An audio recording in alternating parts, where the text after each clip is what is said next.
Magandang gabing muli sa inyo mga kasamahan at kasangga sa hanap buhay sa pag-LPG.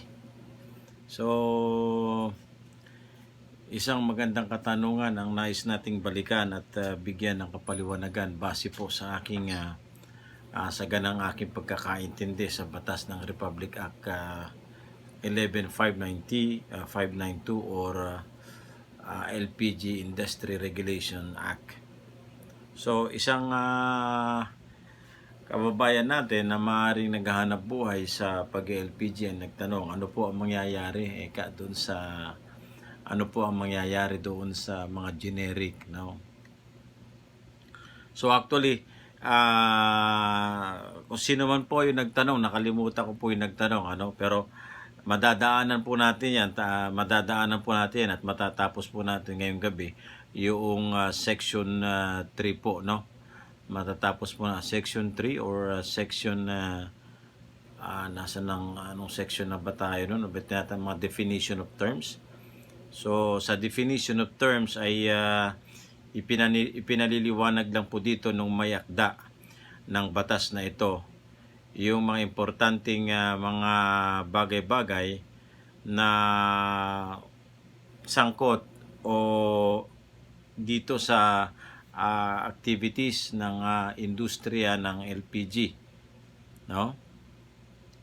So sila na po ang nag-define para hindi na kung sino-sino pa, hindi na haka-haka at kung ano pa ang lalabas na mga pag-iintindi. Huh? So tinalakay nga po natin yan yung section 3 po, yung definition of terms.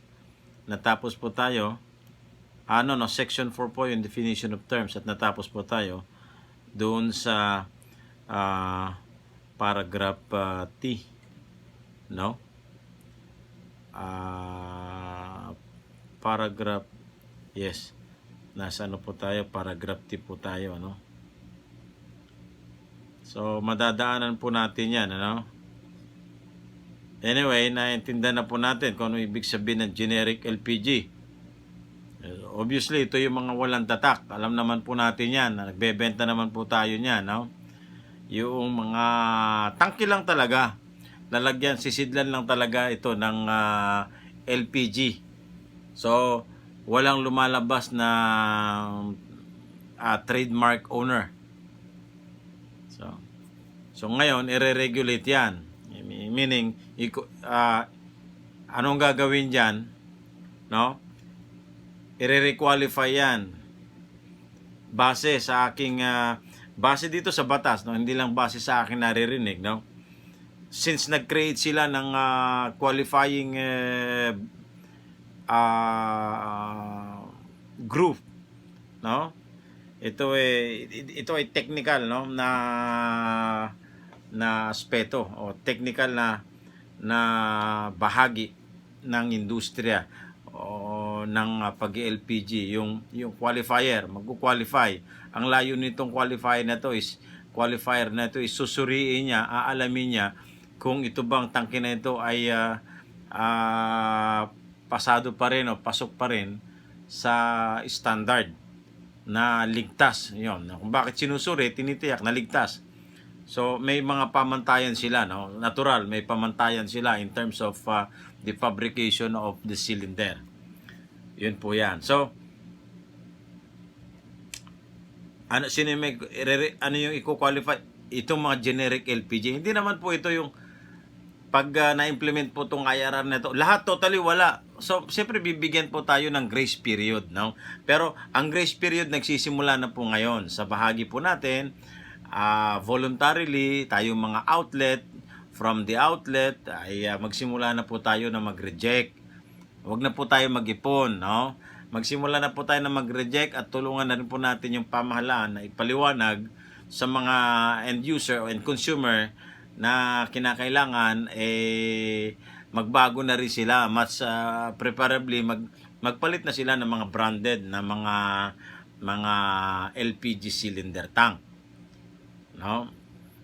Dahil ang layunin kung bakit pumasok ito is yung tinatawag nating sinisiguro ng pamahalaan na yung kaligtasan, no, sa paggamit ng LPG, kasama na rito yung cylinder tank. Ayan, no? So i-scrap yan yung mga generic. Sir, specifically ang gagawin dito, i-scrap yan, no? Gagawin, sisirain yan, wawalain yan sa sirkulasyon ng merkado. At naturalmente magiging ano yan, no? Magiging paglabag, magiging violasyon po yan sa isang business owner, no? Yung nagbebenta ka pa rin, nagpapaano ka pa rin dahil gusto mo ganyan, palatag ka pa rin yan, benta ka pa rin, at kakutsaba mo yung refilling plant. Actually, no, pwede pa rin mangyari yan, no? Pwede pa rin mangyari. Maganda ang batas, pero ang tanong dyan ngayon, how these investors and other big businessmen, especially itong mga nagmamayari ng planta, will really and strictly observe the law. Yun po ang sa atin pong mga outlet, we will try our best na i-reject na po yan, i-discourage na po yan, paliwanag po natin sa kanila, hindi na ho namin kayo pwedeng bigyan at i-refill po yan. No? Pero sa ngayon, ginagawa pa nila, meron pa rin po tayong, okay, pwede pa, within 6 months, blah, blah, blah. But then, why? But then, hopefully that we will also be given the grace period na i-swap at ibigay sa mga refilling plant. Iano po natin yan, paliliwanag po natin yan. Anyway, no, magandang gabi po sa inyong muli. Ito si Katuring nga pala, no, sa welcome to my channel, sa Barako Koboy ni Mang Channel. At pasensya na po kung nabibisita nyo po yung channel natin ay iba, samut-sari kasi nasa ano po tayo dati, nasa industriya po tayo ng pagtatanod o tinatawag na security industry. Ngayon po, landed po ako ngayon sa LPG industry. Pero in relation to safety and security standards, kahit pa paano, I can share with you yung konsepto ng tinatawag na safety and security standard na nais ipatupad ng mga may akda ng batas o ng pamahalaan na ayon po dito sa Republic Act 11592. So ipagpapatuloy po natin yung definition of terms. Hindi po ito haka-haka, no? Hindi po ito kung ano. Ito pong binapaliwanag natin sa inyo o binabasa po natin sa inyo ay Republic Act 11592, no? Alright, puntan po natin yung letter T na paragraph T, license to operate. Okay na po yan, license to operate. Yung punta po natin ng LPG refers to the liquefied, it's very self-explanatory. What is LPG? Liquefied petroleum gas. O baka mga hindi pa, sa mga kasamaan po natin, baka hindi pa alam ibig sabihin ng LPG, ha? Pag nagnegosyo ka ng ganito, no? LPG cylinder refers to transportable and refillable, blah blah blah. Okay. LPG cylinder buyback. Alam ba natin itong LPG cylinder buyback? Later on, maririnig natin ito, buyback. What is meant by this? Ano ba ibig sabihin nito, LPG cylinder buyback? Refers to the activity wherein an LPG cylinder owner purchases LPG cylinders bearing a trademark or trademark name from an LPG industry participant as part of the process of LPG cylinder swapping, a price determined under the LPG cylinder. Ayan. So, ito yung no? Si end consumer, dala niya ibang tangke, pina-refill niya ito sa kanyang binigay niya sa dealer, si dealer pinunta niya sa refilling plant, no? Pero siyempre itong dealer na ito ay dealer halimbawa ng isang brand, pero itong to dahil sa mga outlet niya ay nakabili ng iba't ibang klase ng mga trademark, no? This is a relation, this is a transaction between yung trademark owner at doon sa nakabili ng kanyang tangke. So, hindi ko to bibigyan ng itong trademark owner, paano mababalik sa kanya yung tangke niya na galing doon sa ibang planta na nagkakarga ng mga cylinder ng kanyang authorized dealer. Okay, naintindihan po ba natin? Ako si trademark owner, akin yung tangke na yun eh. Pero galing sa end consumer, hindi naman galing sa na pumunta sa refilling plant. Paano mapupunta sa akin yun? Magkakaroon ng tinatawag na LPG cylinder buyback. Okay. So, wag ho kayong masyadong wag ho tayong masyadong maratel o mag-alala dahil lalabas po ang implementing rules and regulations nito. Okay?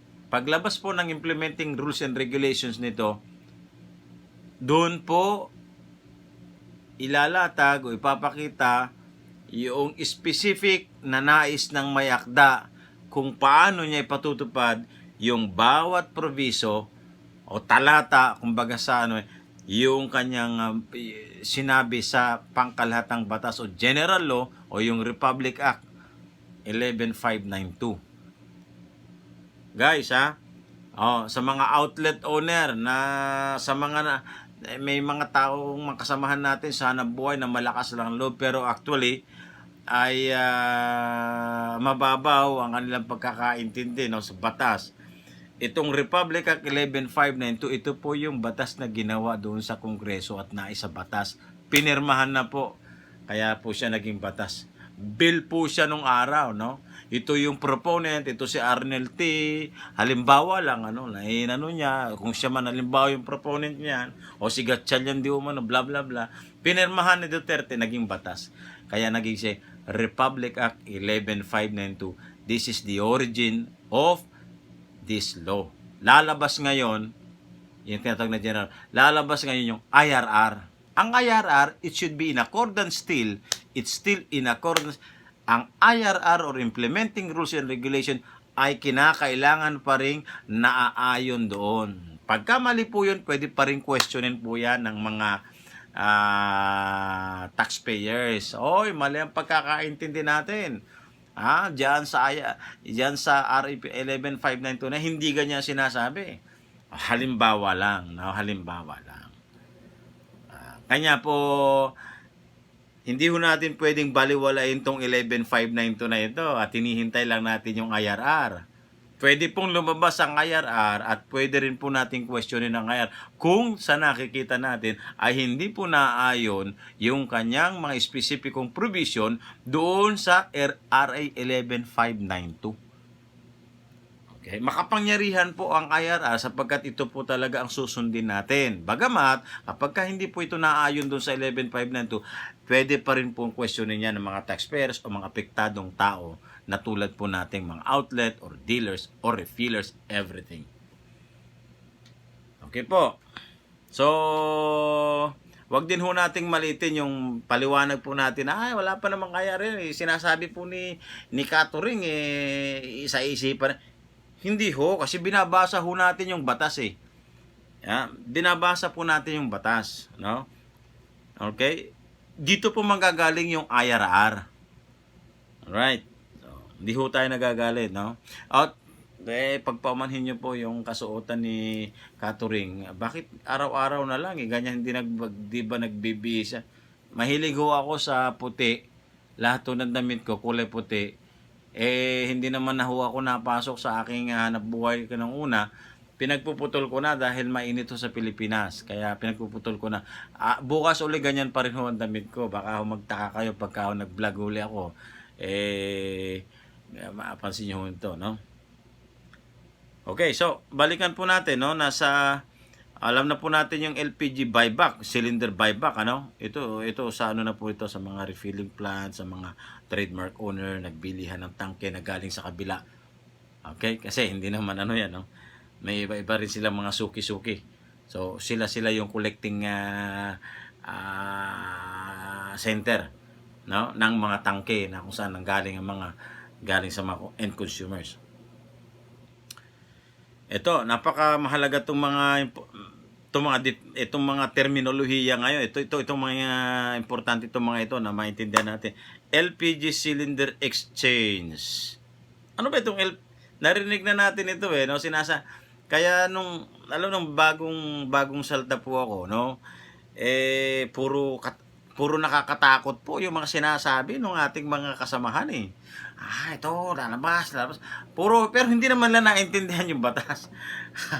Ewan ko saan nanggaling yun. Nanggaling lang doon sa, ewan ko sino nagpaliwanag sa kanila na, ganito, dito tayo, ito batas O ano yung sinasabi ng LPG cylinder exchange? It refers to the purchase, pagbili ng end consumer ng tangke na may laman, okay? Using an empty LPG cylinder. Ako si end consumer, may dalang empty cylinder. Bibili ako ng tangking may laman. Okay. Bibili ako ng tangking may laman of a different trademark or trade name. Ayun. Ito, halimbawa lang. At dala ko halimbawa ay Solane. Okay? Ang dala ko ay Solane. Empty. Ang natipuan ko nga tangkis, ang gusto ko bilhin yung brand ng Petron, natural. Yun ngayon, magkakaroon ngayon ng LPG cylinder exchange. Sandali muna. Sir, paano yun? Wala bang charge yun? Diyan papasok yung IRR. Hindi ko masasabi yan kung may charge o wala. Wala akong sinasabi pa dito Pero naturalmente, hanap buhay po ito Hindi naman pwedeng gawang kita ng tangke, libre. Yun na lang ang konsepto nun Hindi naman pwede. Kaya, alalay lang ho tayo, no? Wag ho tayo, ganun ba?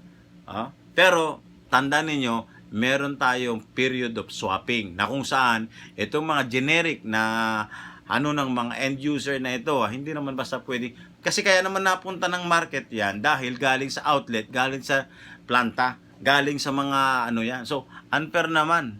So, hindi ko kayo binibigyan ng pero binibigyan ko lang kayo ng idea kung paano itong tinatawag na swapping ng mga generic into a tank with trade name. Okay? Ulitin natin. Sir, anong mangyayari sa mga generic? I-scrap yan. I-scrap po yan. Ibabasura po yan. Sisirain po yan. Pero sandali, huwag kang mag-alala. Bibigyan ka. Naturalmente, hindi naman po ganun yan. Binili po natin tangke na yan Nakibahagi tayo sa industriya ng maayos yan naman ang kalakaran Pwede bang ganun na lang yan? Namungunan ka na 50,000, 100,000, dami mong tangke. Sasabihin sa'yo, ano yan pwede? Yes. Pero meron tayong tinatawag na swapping, exchange, at saka meron tayong requalification. So, during that time of requalification, dun pa lang pwedeng masabi na, pwede ito. But then, lalagyan na po yan ng trade name. Kung sino po talaga manufacturer noon, kinakailangan na ng trade name. Okay. So, pagka may mga tanong pa ho kayo, pwede ho kayong pumunta sa aking YouTube channel, Barako Cowboy ni Mang Turing, Barako Cowboy, at pwede ho kayong mag-comment doon at kasiyahan ko po na nababasa ang inyong mga komento at titiyakin ko po na sasagutin po natin sa anumang kaparaanan. Alright, so LPG cylinder exchange and swapping. Alright, nasa letter double A po tayo, paragraph double A, no? Naintindihan na ho natin yung LPG cylinder exchange, Ito po yung pagbili ng end user or end consumer ng tangke na may laman. Na ang dala niya ay tangking walang laman. Ang tangking walang laman ito ay bearing another trademark. Mamimili siya, bibili siya ngayon, pero pwede siyang mamili ng kung anong ito yung nung batas na ito, yung empowerment ng right of the end consumer. Sorry. Okay. So, what is LPG cylinder exchange and swapping program? Napaka-importante ng mga terminolohiya ngayon, no? Sana ho ay mapanood nyo ito para maintindihan ho natin. Hindi lang ho natin pwedeng ma-discuss yung kabuuan na in 30 minutes itong kabuuan ng batas na ito. Pasensya na ho kaya inuutay-utay po natin. Sorry. Gas-gas na naman po ilalo mo natin. Maturing. Ha? Ito. May dala po tayo. Tubig. Sorry. Tubig.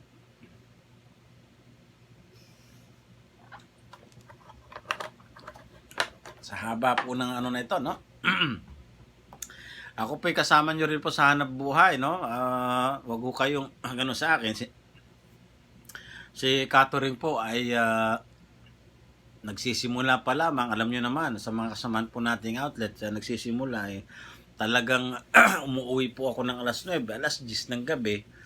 At makikita nyo po ako dyan. Kung kilala nyo na po ako, nagpapaskil-paskil din po ako dyan. No?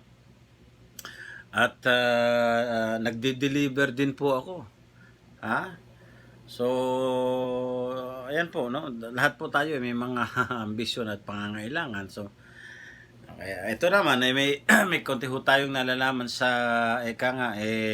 sa mga batas o ginagamit po natin upang ibahagi po sa inyo.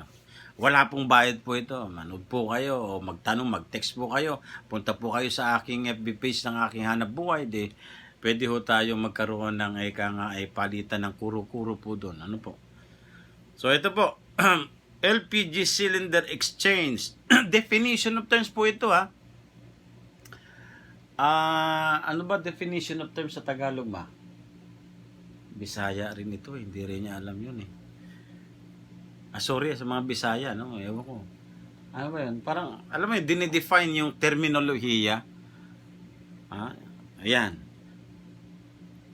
Ulitin natin, bakit importante itong definition of terms na ito?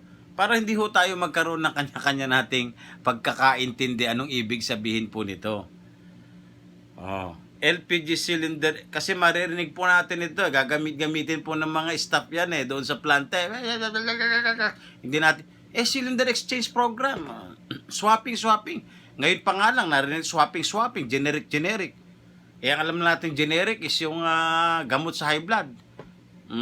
Di ba? Amlodipine, generic na yun. Pero ito, pag sinabi generic, wala nga. Ano ba ito? Ngayon, LPG cylinder exchange and swapping program. Ano po ito? May LPG cylinder exchange and swapping program. Makinig po tayong mabuti. It refers to a system. Ito ay patungkol sa sistema na kung saan pinapayagan ang end consumer o mga household end consumer, yung gumagamit niyan,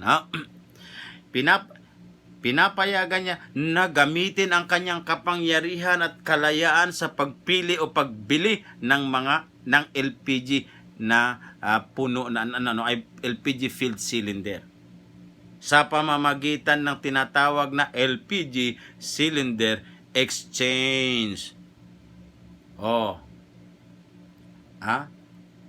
So ito gusto ko to. Alam ang ano niya shine gas.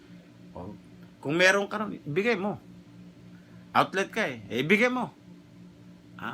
Yun ang gusto niya Pero, guys dito napaka-importante na mabalangkas yung IRR. Ito po ang tututukan natin. Hindi naman yung from time to time siguro ayawan natin, no? Pero ito nga yung sinasabi na LPG cylinder exchange and swapping program. Mataas ang kapangyarihan dito ito gusto ko. Hindi pwede, hindi natin pwedeng yan kasi by tank, di ba? Outlet, totoo yan. Ito ang practice. Hindi kasi ito ang ano nyo hindi natin, yan ngayon. Wala akong spesipikong dyan, pero ito po ang mali, ito yan ang napakalinaw na pwedeng maging maging mangyari diyan, no? Maliwanag yung sinasabi ng batas no? Maliwanag ang sinasabi na, pero liliwanagin pa yan ng IRR. Maliwanag na tong batas, kasi general ito, broad ito eh. Sabi niya, ano ba ang tinatawag na LPG Cylinder Exchange and Swapping Program? Sa susunod po nating mga vlog ay siguro, pero itong mga importante na nito, ulitin po natin, ay i-discuss po natin, ito lamang. Masyado kasi nga na ito yung ginawa ko, yung tinuloy-tuloy ko. Sa susunod po, isa-isahin po natin yung mga importanteng mga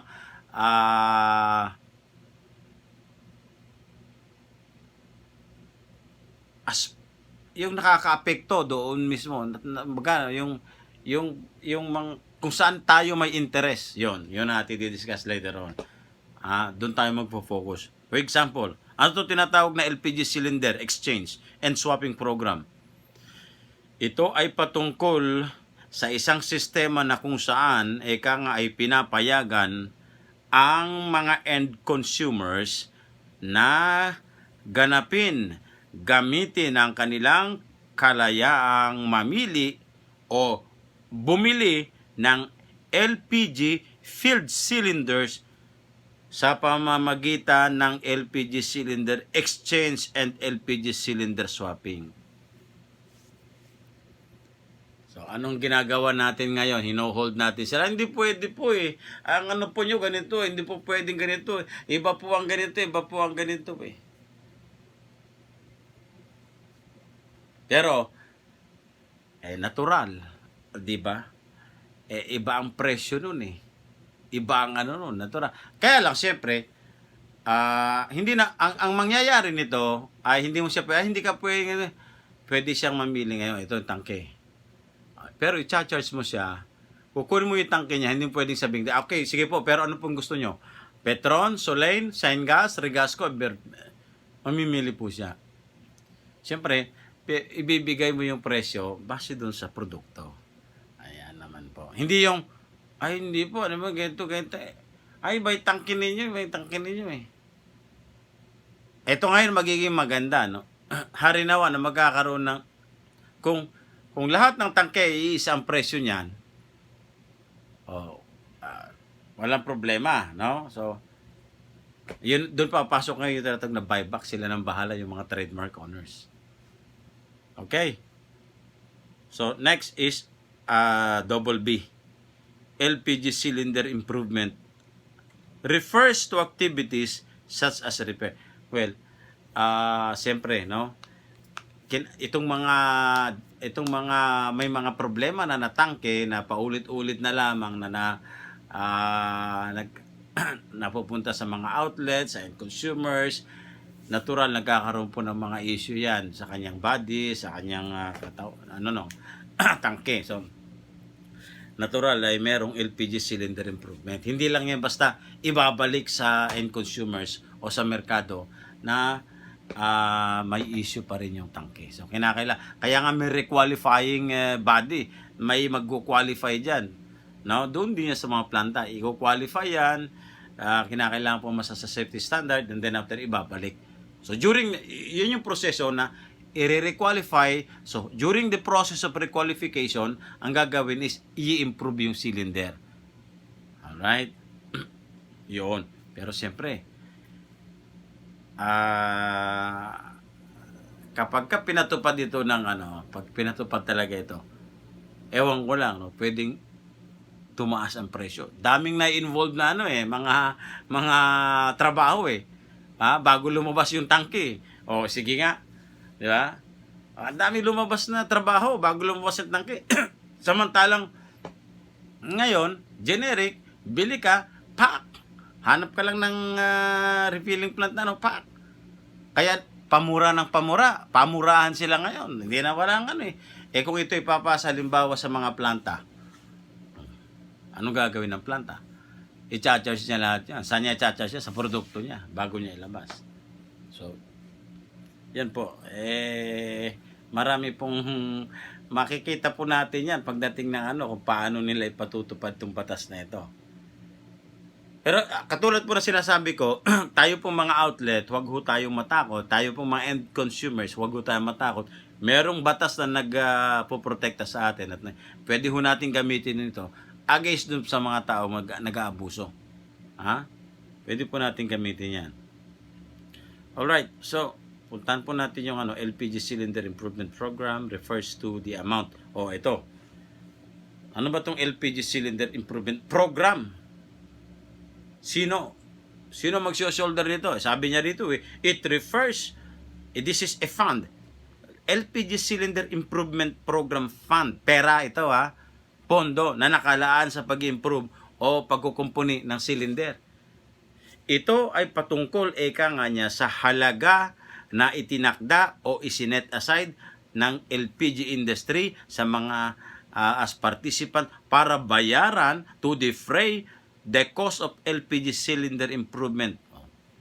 So guys, dito bypassing lang ito, magkakaroon niya ng period ng since ito i-improve, magkakaroon ng period ng palitan, exchange, swapping ng mga generic na ito, blah blah blah, and everything, yung mga branded na mga i-qualify yan, i-improve yan.